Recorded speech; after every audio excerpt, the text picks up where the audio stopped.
All right, let's talk about one of the most audacious, unbelievable, and yeah, absolutely true stories to come out of World War II. This is the story of an American pilot who, when he was faced with impossible odds, didn't just break the rules, he completely rewrote the playbook. This is how he did it.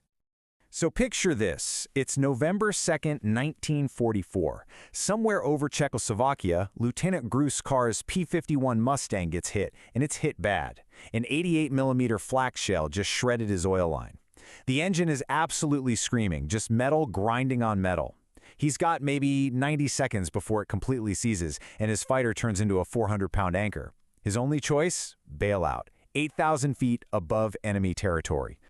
And you know, the math he was up against was just brutal. For a downed American pilot 200 miles behind enemy lines, your chances were, well, they were grim. Only about 23% ever managed to get back. The other 77%? They're looking at a German POW camp, or worse. Statistically speaking, Bruce Carr's war should be over. But Bruce Carr? He's about to become the exception to every single statistic ever written. See, he isn't just planning to walk home, he's going to fly. Not in his plane, but in one of theirs. And this is where the story goes from just incredible to completely legendary. So who is this guy, right? Who is the kind of pilot capable of even dreaming up such an insane plan? Well, to really understand what happens next, we have to go back and understand who Bruce Carr was before this moment. And it all starts, believe it or not, with a farm kid's obsession with flying. I mean, just look at this timeline. It shows you how quickly he became a prodigy. At just 15 years old, while Germany was invading Poland, Carr was already learning to fly from a local crop duster. By the time he enlists in '42, he's already got 240 flight hours under his belt. That's more than most instructors. So of course, the Army Air Force has fast-tracked him, and by 1944, he's in England, flying the absolute best fighter in the sky. And Carr loved his P-51. He called it Angel's Playmate. It was the plane that really changed the air war over Europe. But its German counterpart, the Focke-Wulf 190, was just as deadly. German pilots called it the Butcher Bird, and it was a machine Carr only knew from looking down his gun sight. He had no idea just how intimately he was about to get to know one. And this right here, this tells you everything you need to know about his mindset. Early in his career, he chased a German pilot all the way down to treetop level. I mean, it was so dangerous his commanders actually transferred him for being over-aggressive. But Carr didn't see it as being reckless. To him, it was all about finding out what was possible. And that attitude would define everything he did next. Okay, so let's get back to Czechoslovakia. After days on the run in the freezing cold, he's got a sprained ankle, he's got no food. Carr is starving, his body is just failing him. He makes what seems like a rational decision. Find the nearest German airfield and surrender. I mean, it beats freezing to death in a forest, right? But as he's watching that airfield, planning how to give himself up, he sees something that changes everything. He watches two mechanics run a full pre-flight check on an FW-190.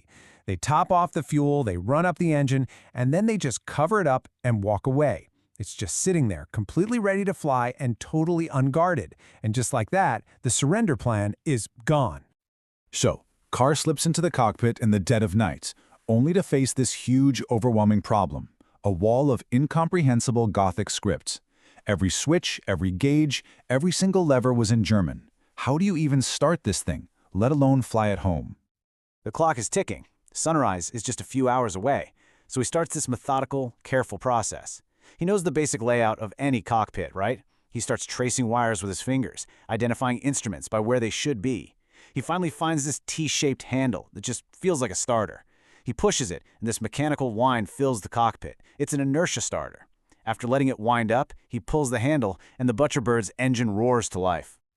Okay, so now the entire airfield knows something is very wrong.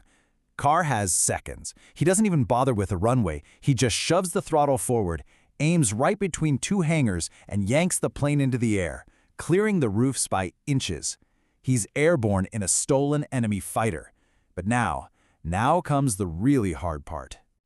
To survive, Carr did something completely insane. He dropped that FW-190 down to just 50 feet off the ground, flying at nearly 300 miles per hour. At that altitude, he's just a green blur, totally invisible to radar and way too low for anti-aircraft guns to track. It was incredibly dangerous flying, requiring absolute focus, but it was his only shot. So as he crosses the front lines into Allied territory, you'd think he's in the clear, right? Nope. his problems just got worse. To every American soldier on the ground, he was an enemy plane attacking their positions. As he put it later, it felt like every single machine gun in France was shooting at him. He was taking fire from his own side. He finally makes it to his home base, but as the anti-aircraft guns on his own field are tracking him, he discovers one last critical problem. He can't get the landing gear down. He has no idea how the German hydraulic system works. With literally no other option, he lines up with the grass next to the runway and belly lands the stolen fighter, sliding to a halt as military police surround him with their rifles raised. Carr's story obviously became legendary. But if you think stealing a German fighter was his peak, you would be wrong. 5 months later, he proved that audacious flight was no fluke. He was about to fly into one of the most lopsided dogfights of the entire war. So April 2nd, 1945, Carr is leading a flight of 4 P-51s when they spot a massive German formation. And this chart, it just shows you how dire the situation was. 60 German fighters versus 4 Americans. The Germans had the advantage in numbers, in altitude, in position, in everything. Every manual, every bit of training, every single instinct for survival says you run. 4 against 60 is suicide. But Bruce Carr, well, he was never really interested in what the manual said. He just keyed his radio and said one word, engaging. The 4 Mustangs climbed directly into the German formation. The enemy was so completely surprised they just scattered in confusion. And in the chaos that followed, Carr and his wingmen did the impossible. They shot down 15 German planes.